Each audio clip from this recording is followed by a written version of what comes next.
irmãos? Então, fazendo uma breve recapitulação, hoje nós vamos continuar o nosso livro na página de número 37. Tá? Isso, 37. Nós estamos vendo como nós conhecemos a Deus. Então, nós vimos uma revelação geral, que a gente falou sobre o aspecto da criação, a questão também da moral, que nós conversamos, né, sobre a existência de Deus, mostra um padrão moral a ser seguido. E agora nós estamos falando sobre a revelação especial, ou seja, aquilo que Deus deixou na palavra dele. Vimos ali algumas coisas, né, sobre deísmo, agnosticismo, sobre niilismo também na aula anterior, que nos ajudou a entender algumas heresias e algumas coisas que eles distorcem, tanto o caráter como a natureza de Deus.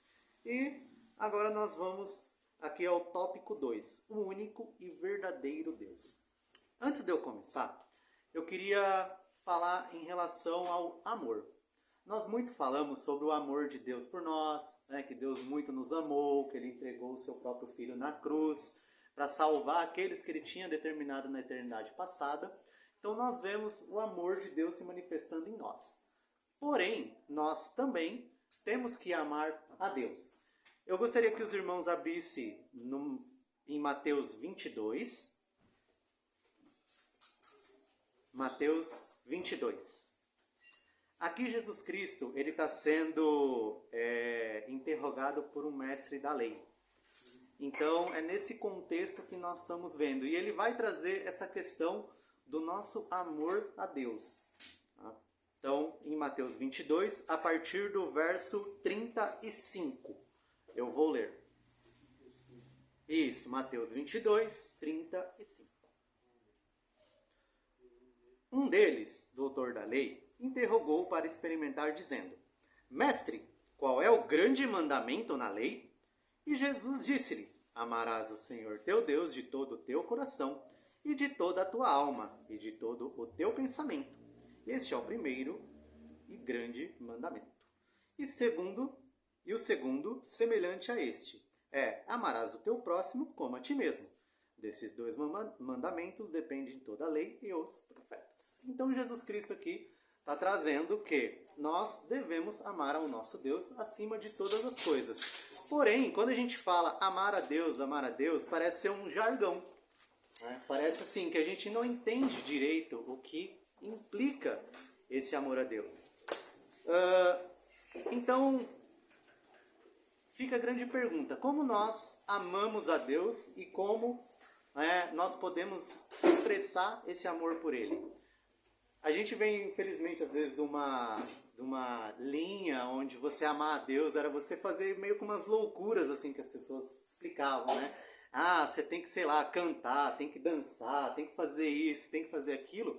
Mas, irmãos, a própria Bíblia, ela vai responder isso. E aí eu gostaria que nós abríssemos também no Evangelho de João, no capítulo 14, no verso 15. E outra pessoa, se puder, também em 1 João. Isso, então 1 João, nós vamos ler o 5. Tá? Do verso... João 1, 5. Não, 5. 5, do 1 ao 3. E o Evangelho de João, 14, 15. Alguém abriu no Evangelho de João? 14, 15?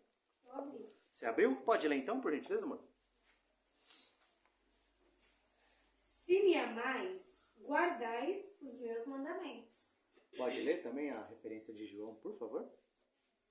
Todo aquele que crê em Jesus, que Jesus é o Cristo, é nascido de Deus. E todo aquele que ama ao que o gerou, também ama ao que daquele é nascido. Nisso conhecemos que amamos os filhos de Deus, quando amamos a Deus e guardamos os seus mandamentos. Porque esse é o amor de Deus, que guardemos os seus mandamentos, e os seus mandamentos não são pesados. Até aqui. Você soltou o play? Soltei. Amém. Soltei, tá rolando. Obrigado, às vezes eu esqueço.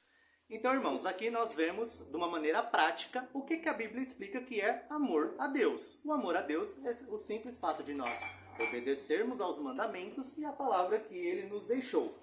Por que eu quero dar essa introdução? Porque a partir do momento em que nós passamos a amar alguma outra coisa acima de Deus, ou então nós colocamos algo acima de Deus, nós vamos cair num pecado que nós chamamos de idolatria. Às vezes nós temos uma visão de idolatria muito mais ligada ao catolicismo romano, porque a maioria de nós teve uma certa influência ou já foi do catolicismo romano. Então a gente pensa que idolatria é só o ato ali da gente se ajoelhar perante uma imagem de escultura, ou então rezar, né, orar por alguma dessas imagens, enfim, algo assim. Mas a idolatria também, ela pode estar em outras coisas que ocupam o lugar de Deus. Então, esse princípio de nós amarmos a Deus acima de todas as coisas, cumprindo a sua lei e os mandamentos, quando nós começamos a negligenciá-lo, um dos pecados que a gente pode facilmente cair é justamente nessa questão da idolatria e colocar alguma coisa à frente de Deus. Ou seja, Deus que deveria ser o nosso princípio, o nosso começo, aquilo que nós gastamos a vida tentando obedecer a Ele e fazemos esforço, né, para obedecer a palavra dele, a gente começa a colocar outras coisas à frente disso. Pode falar. Eu achei muito interessante você começar falando desses versos aqui na Bíblia, porque hoje em dia, principalmente nas redes sociais, a gente tem muitas pessoas falando que amam a Deus e que, entre aspas, são cristãs. E todo mundo quer ser cristão hoje em dia. Só que muitas dessas pessoas só falam que são cristãs e que amam ao Cristo, mas elas não vivem de acordo com o que a Bíblia diz. E aí a prática de vida delas é toda errada, tá totalmente desalinhada com a palavra de Deus, mas elas falam, não, o Jesus que eu creio é diferente. E aí entra numa coisa, a gente começa a construir um ídolo na nossa cabeça de quem é Deus. Só que esse Deus não é o Deus verdadeiro. E aí tem outra coisa também que acontece quando as pessoas olham para a Bíblia e falam, mas eu não creio naquilo que a Bíblia está dizendo, eu acho que é muito radical. E aí a gente começa a se colocar como Deus. Porque eu estou olhando para o padrão que Deus deu, para os mandamentos que Ele deu, e falo, não, eu, ser humano, estou olhando aqui, Deus falou isso, mas Ele está errado. Mas eu, que sou o meu Deus, ou seja, aquilo que eu quero, que vai ser certo e errado, vai valer, eu me coloco como um Deus na minha vida. E aí eu sigo os meus próprios interesses, eu sigo a minha própria vontade. Querendo ou não, eu estou tirando Deus, Criador, e estou me colocando como Deus. Aí eu estou me idolatrando, é uma idolatria, né? A gente começa a viver de acordo com a nossa própria vontade, com aquilo que eu acho certo, com aquilo que... E é uma coisa muito comum, né? Infelizmente tem várias celebridades que falam que são cristãs, vai ver a pessoa tá descendo até o chão. Descendo a ladeira abaixo no pecado, né? Assim, irmãos, nós, com certeza, nós não vamos conseguir amar plenamente a Deus aqui nessa vida, porque nós temos o pecado na nossa vida. Porém, quando ao máximo que a gente se esforça, ou seja, a gente lê a Bíblia, tem um relacionamento verdadeiro e sincero com Ele, nós vamos cada dia amando mais e mais a Deus. Por que eu digo hoje? Por que eu falo isso? Porque a partir do momento em que nós começamos a negligenciar a nossa vida com Deus, a nossa vida com o Espírito Santo, a gente vai cada vez mais se afastando da leitura bíblica, aí da oração, da igreja, da comunhão com os irmãos. Logo, cada vez menos a gente vai deixando de amar a Deus, é que nem a Luísa falou. Vai pegando a métodos mundanos, principalmente porque hoje a internet ela é um poço desse tipo de coisa, e vamos criando aí deuses no nosso coração. Então, lembrando que a Luísa falou, eu li aqui 1 João 5:1, fala, todo aquele que crê que Jesus é o Cristo é nascido de Deus. E todo aquele que ama ao que o gerou, também ama ao que dele é nascido. Então qual é o problema? Hoje em dia tem um movimento dos desigrejados, que são pessoas que se dizem cristãs, mas que não estão na igreja. Qual que é o problema? Elas dizem que elas amam a Deus, mas o fato de não estarem na igreja, elas não conseguem conviver com quem é gerado de Deus, nascido de Deus. Entendeu? Esse versículo desmonta isso. Uma das comprovações que você ama a Deus é que você também ama a igreja. Sim. Não existe cristianismo fora da igreja. Eu não concordo com a minha igreja, sai dela, vai em outra. Não concordo com a outra, sai da outra, vai em outra. Porque igreja boa. Até hoje não encontrei nenhuma. Então, meu irmão, você é uma encrenca, você precisa se converter. O problema não é a igreja, o problema é você.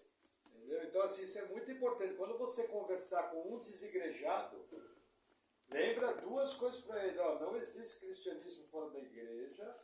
E a Bíblia fala que quem ama a Deus ama os filhos de Deus.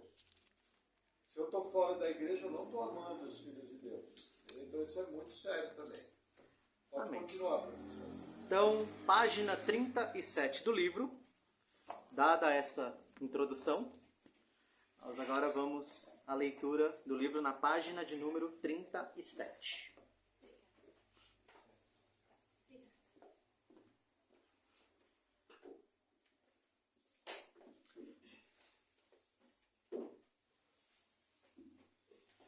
Página de número 37. Alguém pode ler o primeiro trecho ali que vai até a referência Êxodo 20, do 1 ao 6?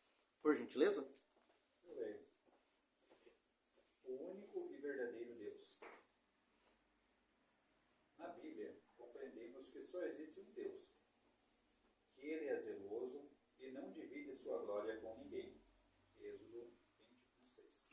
Eu vou ler então essa passagem, Êxodo 20, do 1 ao 6. Então Deus falou todas essas palavras dizendo: Eu sou o Senhor teu Deus, que tirei da terra do Egito, da casa da servidão. Não terá outros deuses diante de mim. Não farás para ti imagem de escultura, nem alguma semelhança do que há em cima nos céus, nem embaixo da terra, nem nas águas debaixo da terra. Não te encurvarás a ela, e nem as servirás, porque eu, o Senhor teu Deus, sou um Deus zeloso, que visita a iniquidade dos pais nos filhos, até a terceira e quarta geração daqueles que me odeiam.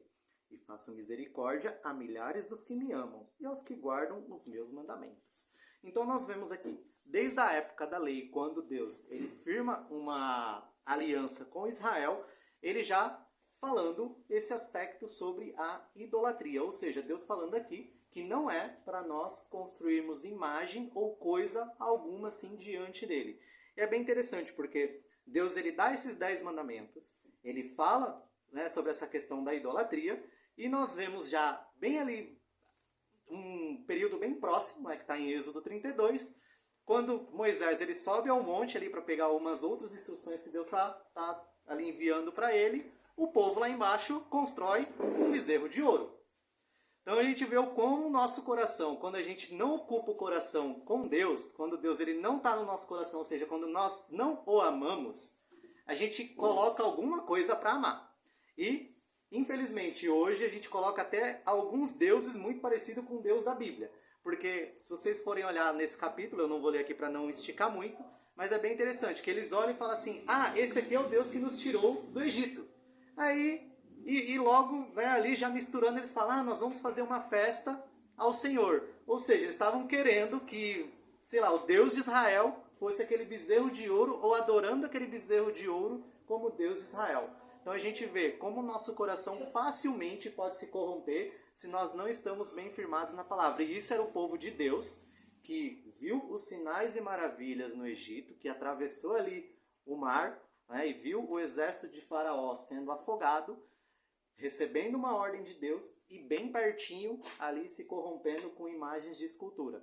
Então, uma das coisas que nós vemos, um dos pecados, né, que nós vemos aqui, é a questão de construir ídolos. É por isso que nós falamos tantas vezes da Igreja Católica, que eles falam que não são ídolos, mas eles veneram aquelas pessoas. Eles acabam tornando, né, aquelas imagens de esculturas que geralmente são de apóstolos ou até mesmo de algumas pessoas que foram canonizadas como um certo intermediário entre Deus e o homem. Então, por exemplo, o irmão vai fazer uma oração, aí tem lá o padre, né, que ele tem uma figura sacerdotal. Sem o padre você não consegue chegar-se a Deus, porque o padre está como essa figura, né, que fica entre Deus e o homem. Tem que passar por ele, assim como aquelas imagens de escultura também exercem esse tipo de coisa dentro da Igreja Católica. Então, por isso que a gente fala sobre o catolicismo romano. A questão de imagem de escultura é pecado e desde sempre Deus já mostra que criar uma imagem de escultura, criar um ídolo, vai contra tudo aquilo, né, que ele é em essência. E ele já fala aqui que ele é o único Deus. Então, nós temos, por exemplo, a questão no povo de Israel, na antiga, né, esses povos antigos, eles acreditavam em vários deuses. Porém, o povo de Israel era o único povo que a gente falava que era, praticava a monolatria, que era a adoração a um Deus só. Se você pega, por exemplo, os egípcios tinham Deus para, enfim, qualquer coisa. Qualquer coisa você tinha um Deus associado. E, por essa contaminação, às vezes o povo de Israel também acabava caindo nisso, como o bezerro de ouro, por exemplo. Era um Deus também ali de uma falsa cultura pagã que era adorado. Acho que a Aida levantou a mão primeiro. Então, assim, o que eu entendo dessa passagem lá do bezerro, lá, né? Como os cristãos hoje, eles sentem vontade de ter uma direção. Como Moisés ficou muito tempo afastado e eles estavam sendo guiados por Moisés, né? Que eu acho que ainda tinha muitos ali que não tinham se convertido, no caso, né? Sim. Eles precisaram fazer alguma coisa, porque se sentiram sozinhos, né? Porque Moisés ficou muito afastado. Então, eu acho que todo cristão, ele sente essa necessidade de ter um líder para te estar ali ajudando e indicando o caminho, falando do Deus verdadeiro, porque é automático as lutas da vida fazer com que a gente dá uma... Mais ou menos eu entendi assim essa parte lá.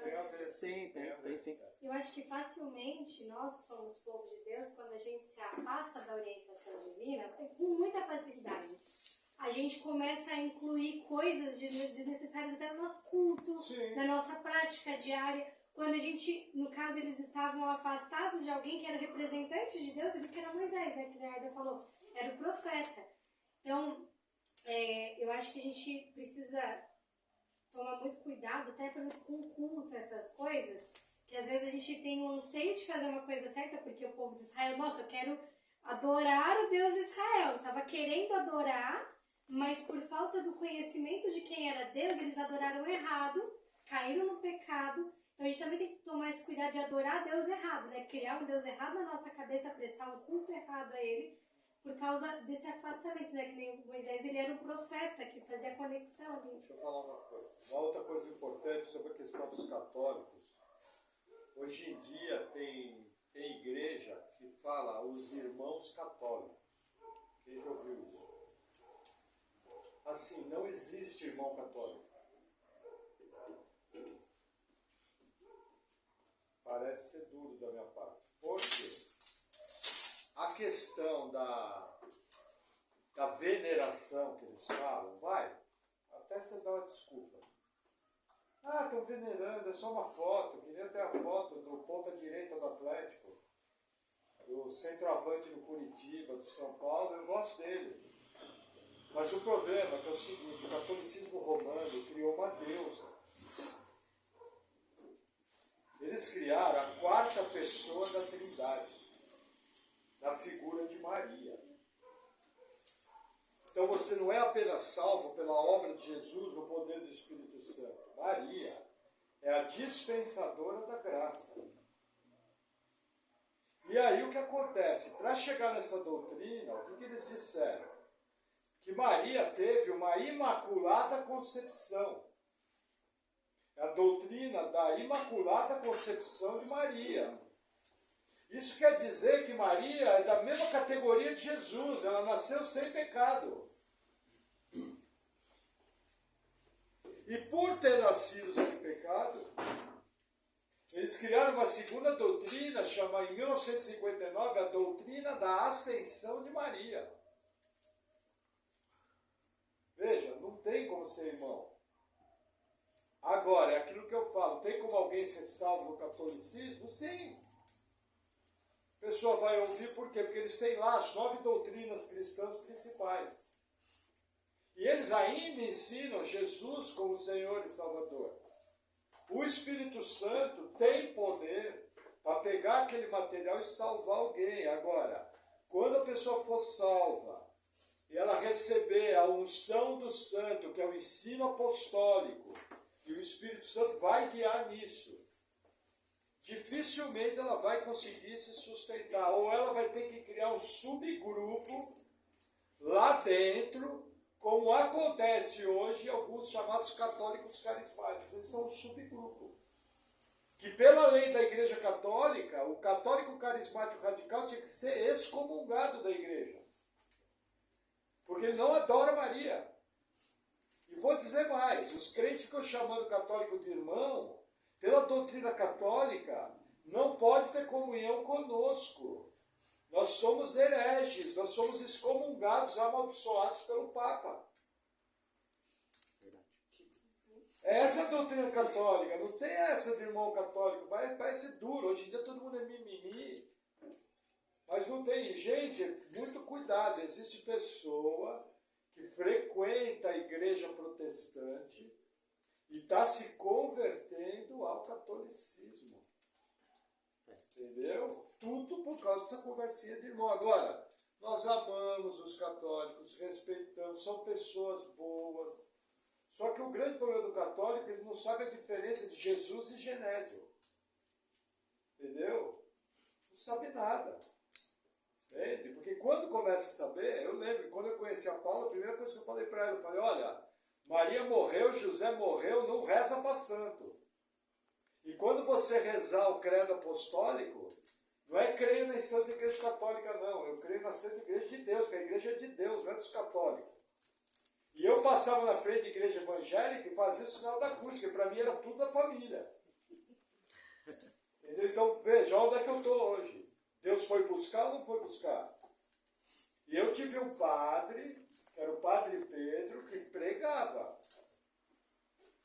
E ele era bem legal. Então, Deus usou até a pregação do padre. Entendeu? Então, assim, estou falando isso aqui é ambiente de escola. Estou falando com veemência. Lógico que com os católicos você vai ser amoroso, vai ser respeitoso, mas não se esqueça disso, tá bom? Pode continuar, irmão. Acho que você queria falar alguma coisa? Eu posso só fazer um último?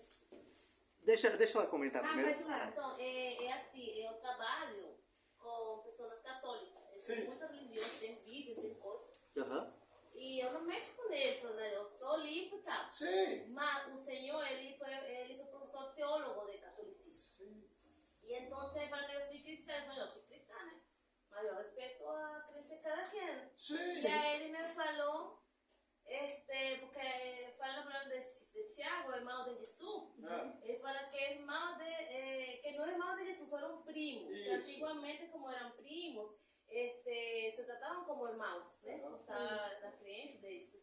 Pero ele disse que Maria foi virgem antes, durante e depois, que ela não tomou mais filhos. Então, Agora, sabe o que eles falam? Que a palavra primo, no hebraico, é a mesma de irmão. isso, No hebraico. Só tem um problema. O Novo Testamento foi escrito em grego, não foi escrito em hebraico. Mas então, eu não discuto essas coisas, né? Porque, imagina... Não, você não vai discutir, deixa eu falar. Melhor Não, eu orar. não falar isso. Melhor orar, porque a hora que o Espírito Santo visitar ele, se o nome dele foi escrito no livro da vida antes da fundação do mundo, ele vai ser alcançado. Sim, eu sou assim por isso. Eu estou limpando e orando, né? Sim. Independente se é arminiano ou calvinista, porque eleição é eleição para todo mundo. Botou o nome do livro da vida, consequência da eleição, a pessoa vai crer e vai ser salva. Não tem como tirar.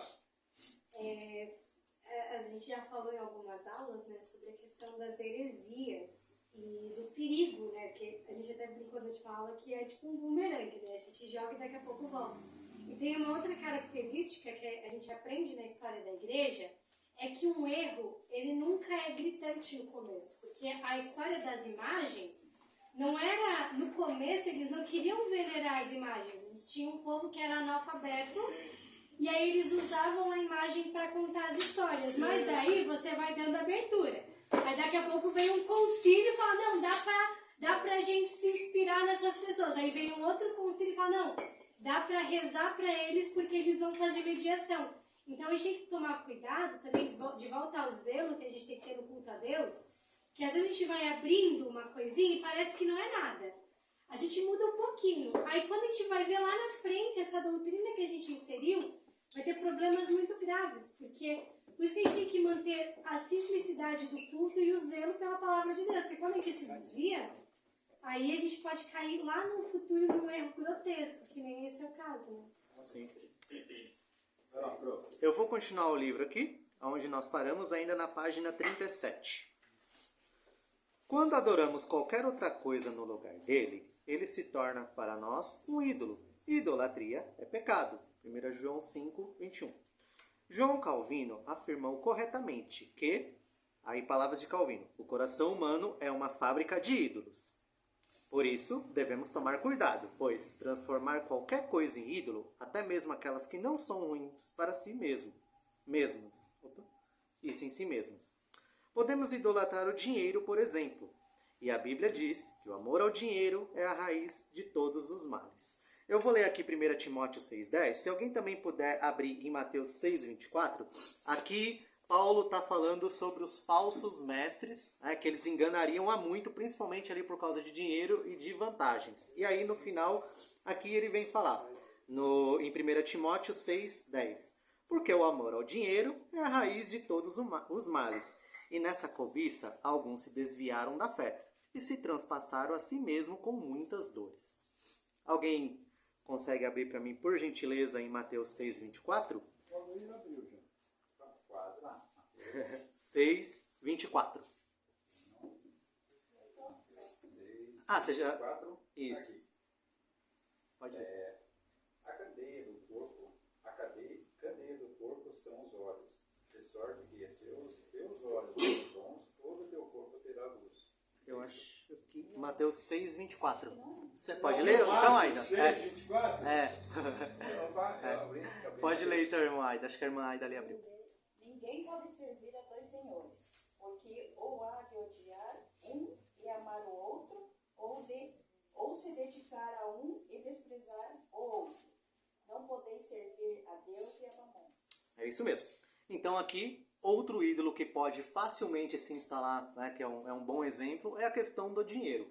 Hoje, por exemplo, o que o mundo moderno nos oferece é que um homem ou uma mulher bem-sucedido é aquele que tem uma boa casa, é aquele que tem um carro do ano, que consegue fazer viagens, principalmente internacionais, né, e 2, 3 vezes por ano, fazer compras, compra aquilo que quer, almoça em bom restaurante. Isso é algo que as pessoas vivem correndo atrás, que é a questão do dinheiro, do poder aquisitivo e de coisas, o que acaba tornando também um grande ídolo na vida das pessoas. Essa mentalidade mundana, infelizmente, às vezes também entra para dentro da igreja. Hoje, às vezes, a gente vê teologias da prosperidade, né? Quem é um pouquinho mais velho, hoje nós temos a teologia do coaching, que são aquelas pessoas que vão buscar Deus a troco de alguma coisa, a troco de um sucesso pessoal, de ter alguma coisa ali, né, um bem financeiro. E tanto Paulo como Jesus estão falando que não tem como você servir a Deus e ao dinheiro ao mesmo tempo, porque Jesus ainda fala, ou você vai amar um e vai odiar o outro. É simples assim. Quando nós colocamos o nosso amor ao dinheiro e a nossa própria vida à frente do nosso amor a Deus, nós também estamos criando um ídolo em nossas vidas. Como eu falei, às vezes a gente olha e pensa que um ídolo é simplesmente uma imagem de escultura. E não é. Pode ser muitas coisas, né, que pode se transformar aí num ídolo. Hoje, por exemplo, uma das coisas comuns, infelizmente por causa dessa mentalidade mundana, é relação ao dinheiro, que também devia ser um problema naquela época, né? O dinheiro, na verdade, e os bens aquisitivos sempre foram uma coisa que o ser humano olha com muitos bons olhos e acaba gastando todo o tempo, todo o empenho e toda a energia para buscar isso.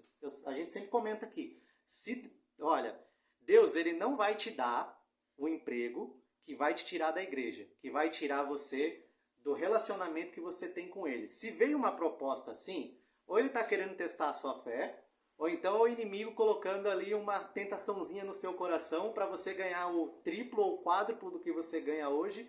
Em compensação, esse dinheiro vai te levar para longe de Deus. Infelizmente, muitos cristãos acabam cedendo essa tentação, porque ele coloca ali a vida financeira dele, o conforto, muito acima do que Deus é. Sendo que Deus ele promete já, próprio Mateus também, no Evangelho de Mateus, falando, olha, vocês vão ter o básico ali, que é a sua comida, a sua bebida, né, o que vestir.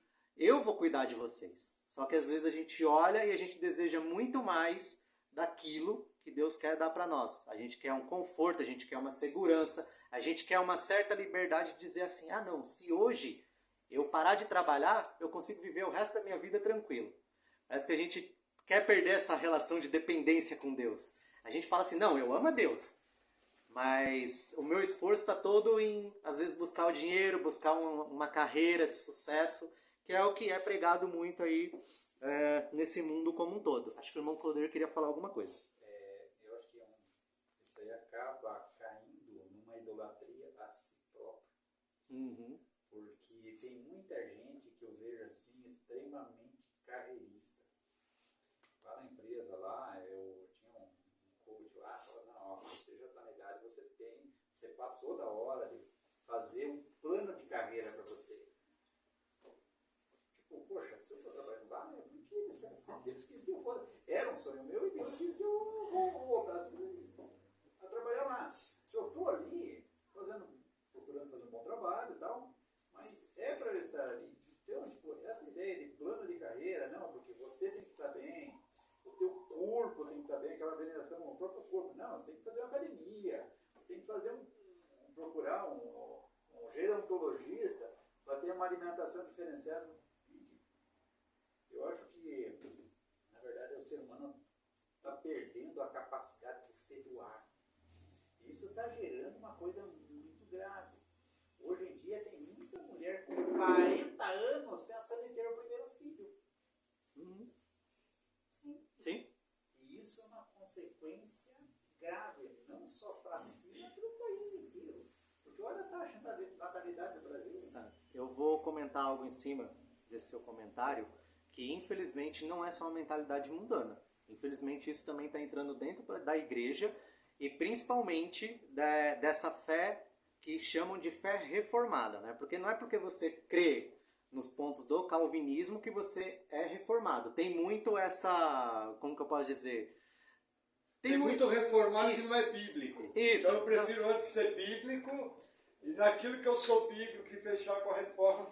E também tem muito assim, você é calvinista ou você crê nas doutrinas da graça, logo você é reformado. Não é assim, tá? Eu vou comentar sobre isso, eu só quero terminar aqui esse tópico. Você queria falar alguma coisa?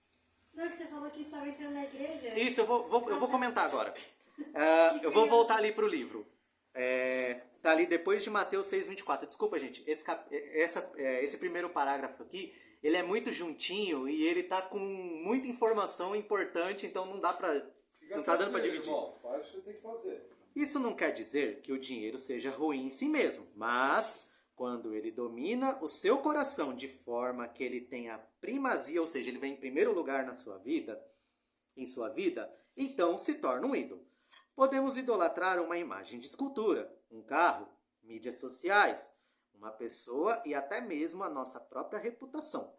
Sendo assim, devemos examinar nossas vidas e ver o que tem roubado o lugar do Senhor. Devemos abandonar esses ídolos e amar a Deus sobre todas as coisas. Lucas 10:27 é uma referência que ele dá.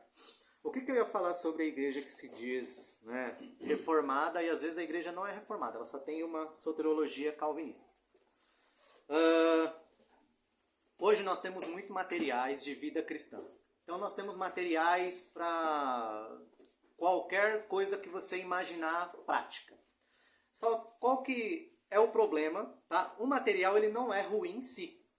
Só que alguns materiais, eles dão algumas conotações que não são bíblicas e eles falam que são bíblicas.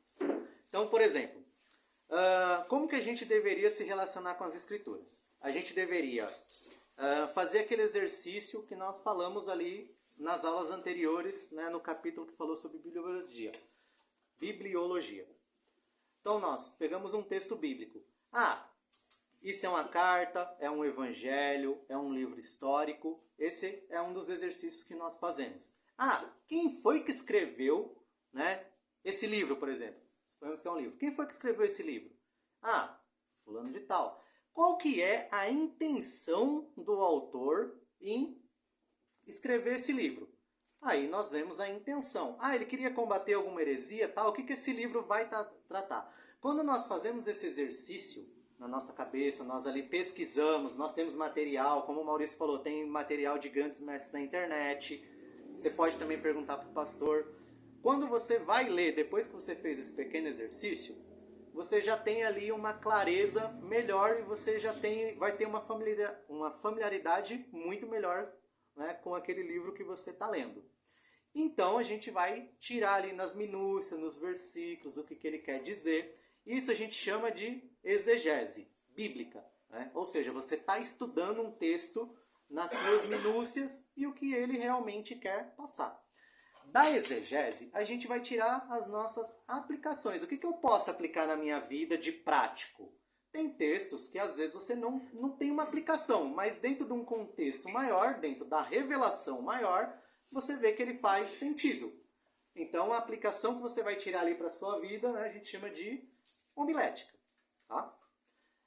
Dentro dessa homilética, às vezes a gente tem uns métodos. Eu poderia fazer isso, eu poderia fazer aquilo. Os métodos, eles já são muito mais algo cultural, algo, por exemplo, que nós vivemos, que está dentro do nosso contexto, do que algo, né, às vezes, ditamente bíblico. Então, por exemplo, eu trabalho 8 horas por dia. Beleza, a Bíblia está falando aqui para eu ler, meditar de dia e de noite. Qual que é o método que eu vou usar? Eu vou fazer o seguinte, eu vou acordar um pouquinho mais cedo, vou ler a Bíblia, antes ali de eu dormir, vou fazer mais uma meditação, vou, sei lá, na hora do meu almoço, então esse seria um método que eu estou ali aplicando. Esses livros, geralmente, eles fazem o contrário. E o contrário bem mal feito. Então, eles trazem um método, dentro desse método eles tentam trazer uma aplicação bíblica, e dentro dessa aplicação bíblica, eles tentam trazer a parte ali da exegese, do contexto, o que o autor quis dizer. Qual que é o grande problema? Muitos livros que a gente está pegando, que se diz cristão, principalmente dentro da igreja reformada, estão usando base bíblica ou errada, ou então métodos apenas no contexto da pessoa. Tipo, por exemplo, a pessoa trabalha em casa e ela tem um tempo ali a mais, então ele coloca alguma coisa ali que é certo. Fala assim, depois ali do seu trabalho, você pode sair com seu filho e dar um passeio com ele. Só que às vezes a pessoa chega muito tarde em casa e o filho já está dormindo, então não cabe aquilo. E aí ele pega e fala que isso é bíblico. Então, de várias maneiras, por exemplo, criação de filhos, a questão do homem, a questão da mulher, às vezes eles estão pegando uma questão cultural, principalmente da cultura americana, e estão tentando colocar na nossa cultura brasileira. A gente viu, por exemplo, pessoas falando que você ter muitos filhos é uma bênção. Legal. Só que ele coloca que biblicamente isso é certo, que a sua família ela é abençoada através dos filhos. Aí você fala assim, mas e o casal, por exemplo, que não pode ter filho? E o casal, por exemplo, que às vezes tem um motivo de doença, que está num motivo de perseguição, como, né, a gente sabe que tem países que é muito complicado.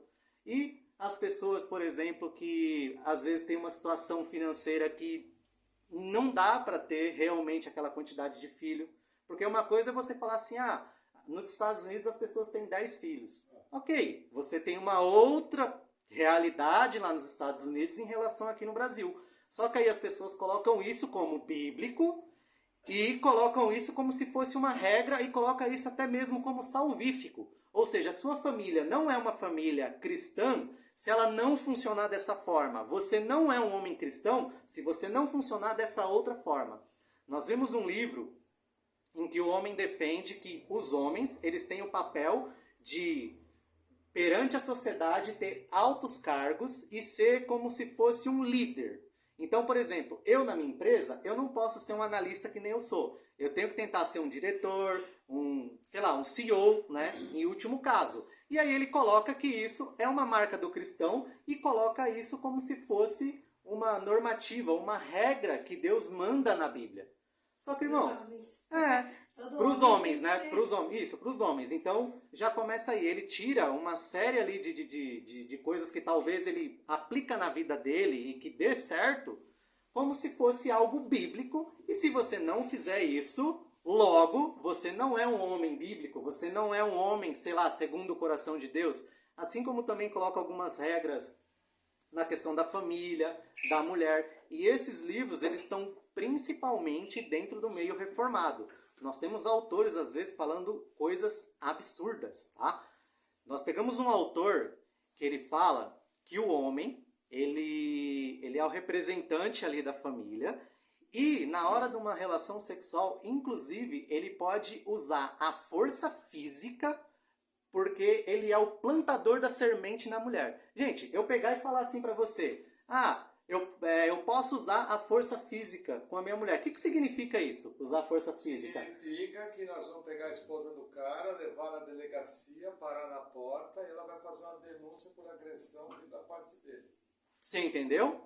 Livro cristão, de autor reformado, que está nas igrejas reformadas, inclusive... Dá carona, inclusive, até a porta da delegacia. Sabe? Isso, mas... Dá queixa. Isso, é o que eu estou falando. Então, eles colocam a interpretação bíblica e aquilo que Deus nos deixou, que é a palavra, que serve para amar Ele, para se colocar no centro. E essas pessoas são extremamente egocêntricas, que é o que você está falando. Então, assim, é tudo no papel do homem, e é tudo no papel da mulher, e é tudo no papel que a pessoa vai fazer, a metodologia dela, né, de acordo com o que ela acredita ali. E aí, quando você vai olhar, primeiro, não tem base bíblica, o que eles falam. Eles nem citam base bíblica, para você ter uma ideia. Nem para dizer assim, não, citam a base bíblica e, sei lá, por causa da lente teológica que ele tem, né, ele pode estar equivocado. Não. Às vezes ele só fala assim, biblicamente. Biblicamente. Aí você fala, tá, biblicamente aonde? Né? Se você pudesse, assim, conversar com o livro, né? Biblicamente aonde? Não tem. Então esse é um problema que eu ia falar. Dentro da igreja reformada, às vezes a gente está idolatrando muito a questão do conhecimento. Gente, a gente tem que conhecer a Deus. Com certeza, a gente tem que buscar mais conhecimento bíblico, tudo. Mas que esse conhecimento seja simplesmente para que a nossa vida cristã ela seja mais plena e para que nós possamos amar mais a Deus através desse conhecimento. Santa, mais consagrada. Isso, é um conhecimento que a gente vai colocar em prática. Não é um conhecimento que vai enaltecer, né, o meu ego, ou então vai fazer com que, infelizmente, eu afaste muito mais de Deus do que, né, enfim, afaste de Deus. Pode falar, irmão.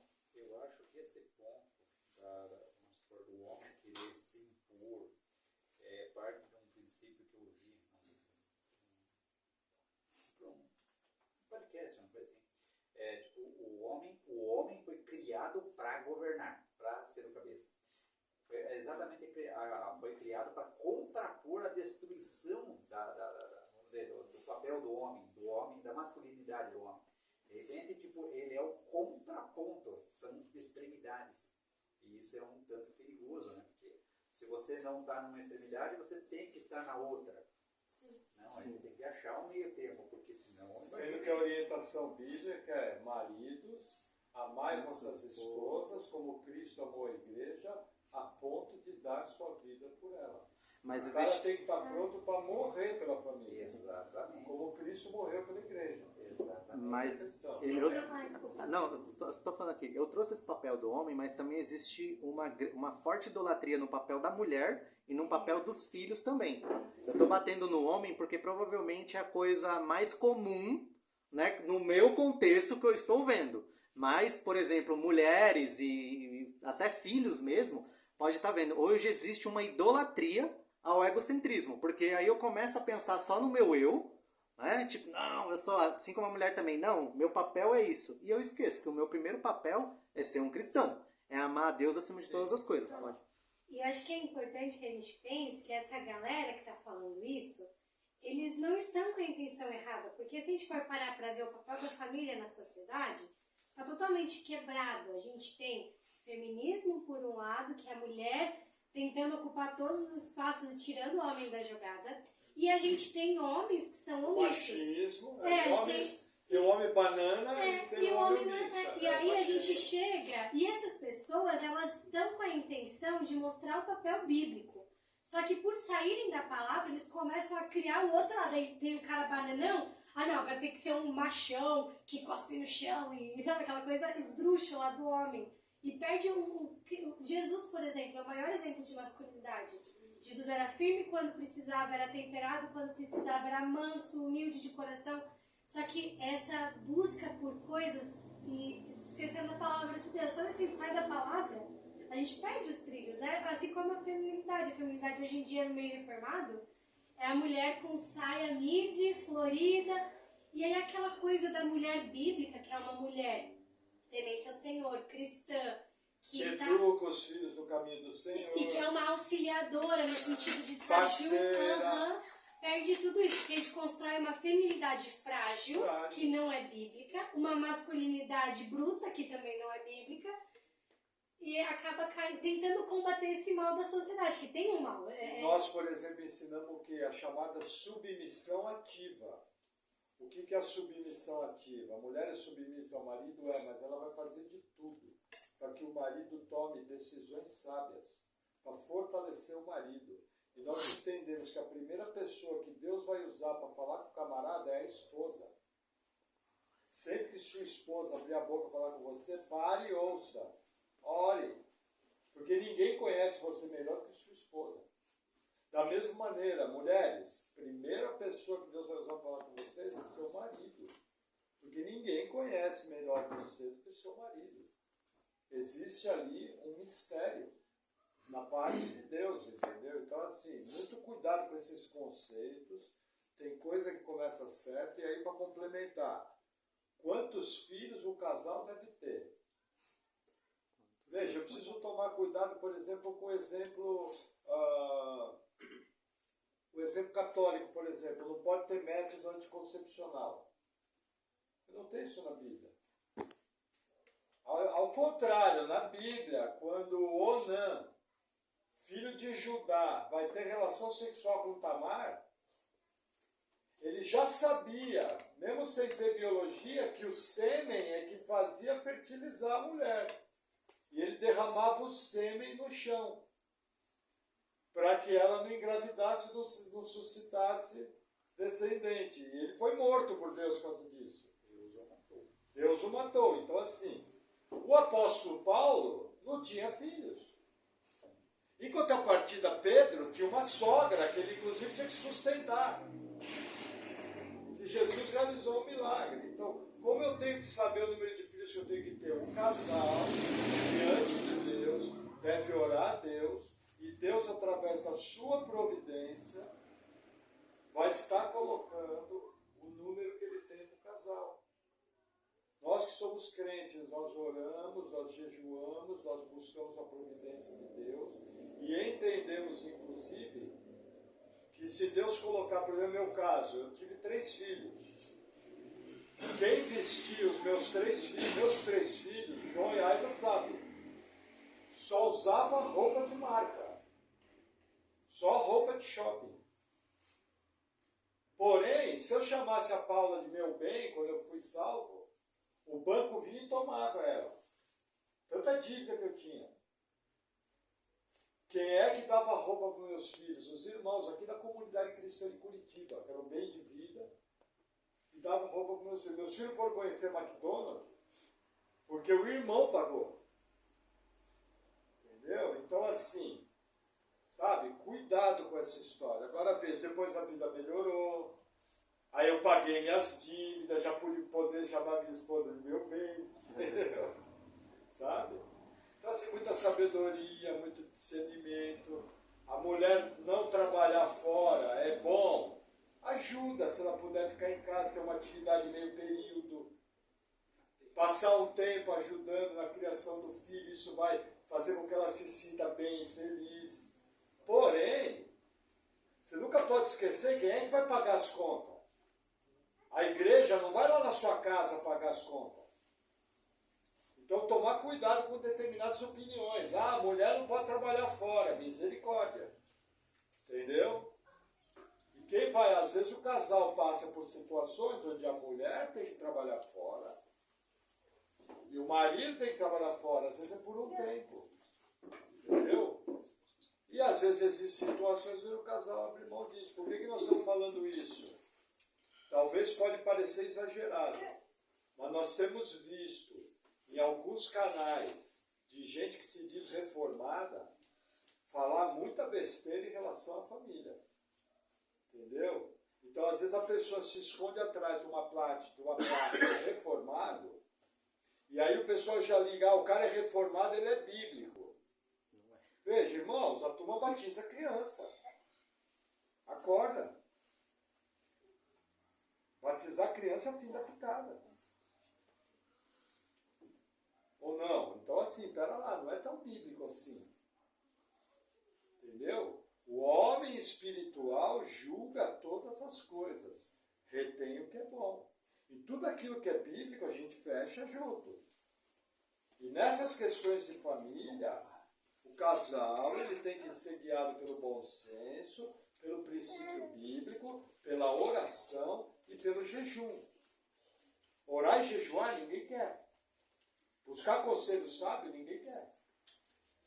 Uma quer meter rótulo. Entendeu? Aí chega lá o irmão Felipe, quanto? 18 filhos. Aquela renca de filho arrastando. Misericórdia, nem numa van, cara. Agora que interessante, eu conheço irmãos que têm 5 filhos. E são muito felizes com aquilo e glória a Deus por isso, porque foi algo que veio de Deus. Deus colocou no coração dos dois, ó, queremos muitos filhos, e vamos que vamos. Amém? Então, mais uma vez aqui reforçando que o conhecimento, ele é muito bom. Só quando nós temos um conhecimento com um fim nele mesmo, a gente vai acabar criando ídolos no nosso coração e a gente vai acabar ocupando o lugar de Deus. Como o Maurício falou, você vê às vezes a pessoa criando várias regras, mas você não vê, por exemplo, ela falando sobre um conselho prático cristão, de orar, de ler a Bíblia. Não, para ela, a vida dela é o trabalho, a vida dela é a família, a vida dela às vezes é até mesmo a própria igreja. Mas você olha assim, que de exemplo cristão você faz? O que você está fazendo mais para amar a Deus? Aí a gente vê aonde está ali o coração da pessoa, né? Cheio de ídolos, como a gente comentou aqui. E aí eu vou caminhar agora aqui para o final, na página 37. Agora sim é um outro parágrafo. Aqui ele vai voltar novamente à questão dos ídolos, né? Ídolos propriamente dito ali, como imagens.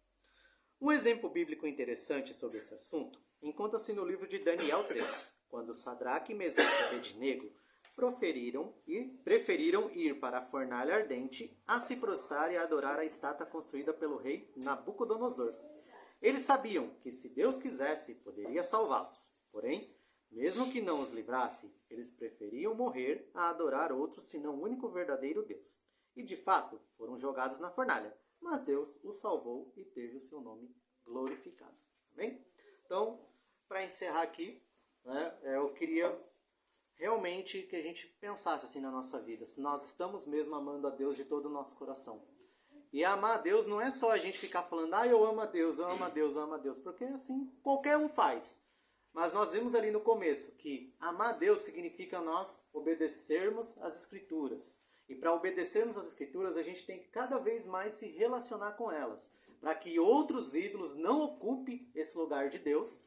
Outros ídolos que às vezes até bem intencionado. Imagina, né? Questão familiar, questão do homem, questão da mulher. Até é uma coisa boa, realmente. Principalmente frente a problemas que existem nesse mundo. Mas a gente tem que tomar cuidado. Se a gente está mais afastado da Bíblia, se a gente começa a aprofundar nessas coisas, facilmente a gente pode criar um ídolo que, principalmente, esse ídolo pode ser nós mesmos. E olha, eu vou te falar, para derrubar nós mesmos do centro e colocar Deus, é muita oração, é muito jejum. Porque às vezes a gente nem percebe. A gente está entrando por caminhos tão perigosos e tão tortuosos que nós não temos essa capacidade de, por nós mesmos, às vezes, ter aquele estalo. E a gente escuta a palavra, a gente ouve Deus falando com a gente, só que nós estamos num pedestal tão grande que, assim, não importa mais. Entendeu? Nós somos o nosso ídolo e a gente vai seguir por aquilo que nós achamos que é o certo. Isso você vai ver principalmente dentro da internet, irmão. Instagram principalmente. O que tem de gente cristão falando groselha, falando bobagem, com rótulo de reformado, com rótulo de calvinista, e na verdade são pessoas que estão extremamente longe de Deus. Então assim, por fim, eu quero deixar os nossos irmãos bereanos aqui como exemplo, que a gente viu lá no primeiro capítulo. A pessoa falou alguma coisa, poxa, vamos analisar biblicamente o que ela está falando. Vamos ver se aquele texto que ela deu... Assim, pessoal, se a pessoa só falou, biblicamente, a Bíblia, está na Bíblia. Se ela não deu referência, já é um forte indício que essa pessoa não merece ser ouvida. Porque vamos lá, se você está dando um conselho cristão, se você está dizendo que isso está na Bíblia, então isso tem que estar na Bíblia. Uma coisa é eu falando aqui, sei lá, uma aula de matemática. Isso é uma coisa. Agora, a partir do momento em que eu coloco a Bíblia e Deus ali como o centro daquilo que eu estou falando, eu, no mínimo, tenho que provar aquilo que eu estou falando. Então, se a pessoa está só falando e jogando informação e não está dando nenhuma base bíblica, já é um indício forte para você não escutar essa pessoa. E se a pessoa está dando uma base bíblica, aí sim, vamos fazer que nem os nossos irmãos bereanos. Opa, vamos conferir aqui, vamos dar uma olhada, tal. Puxa, quem que é o autor mesmo? O que ele quis dizer aqui quando ele escreveu esse livro, essa carta?